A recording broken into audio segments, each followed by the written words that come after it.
Because democracy is the idea that the people should rule. Now, I know the John Birch Society has come out with the slogan, this is a republic, not a democracy, but you know, the American people, the people of the United States, like democracy. We like the idea of ruling, and I think, you know, and you talk about human nature. You argue that people aren't fit to rule because of human nature. But I want to talk about human nature itself. Because I don't know, Tim, what your beliefs about evolution, creationism are. But I am a firm believer in the theory of evolution. There's nothing permanent about the way things are.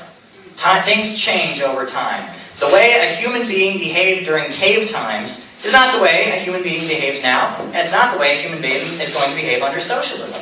People change over time. You know, there is constant evolution, and to say that human nature is like this and there's this permanent human nature is to not understand things like, it's to not understand humans ourselves, because we are human. We're just like, you know, you get different types of birds evolving over time, you get different human beings change over time. There's nothing permanent about human beings, and I think that's what we need to understand, and people can change.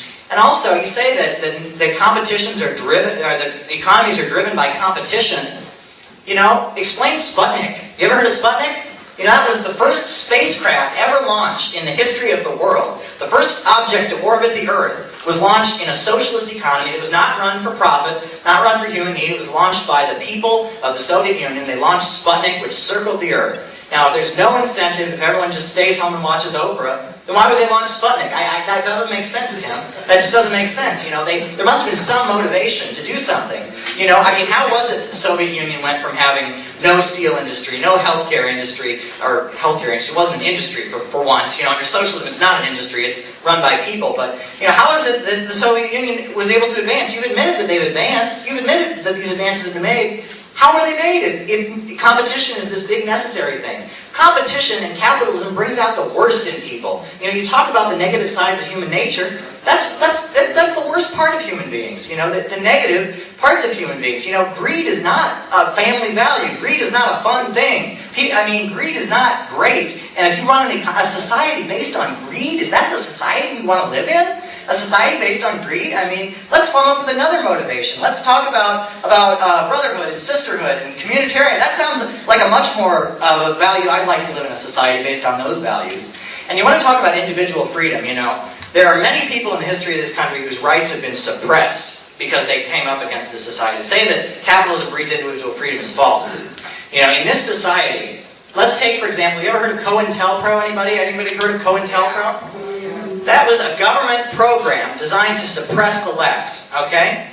The most small things they did was like, say we have an event like this tonight. This was in the 1960s, by the way. Say we're having an event. We put up flyers all over. Well, the FBI would put up flyers and say, this event's canceled. They did stuff like this. That's the small things they did. One of the most extreme things they did is Fred Hampton was a leader of the Black Panther Party in Chicago. He was the leader of the Black Panthers. He united all the racial gangs in Chicago into the Rainbow Coalition.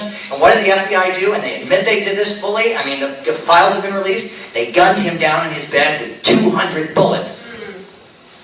Yeah, he was sleeping in his bed and they gunned him down. And that is... You know, and look at all the people who've been murdered in the history of this country. You know, John Brown thought slavery was wrong. He tried to lead a rebellion. He got killed. You know, this government suppresses people that oppose it.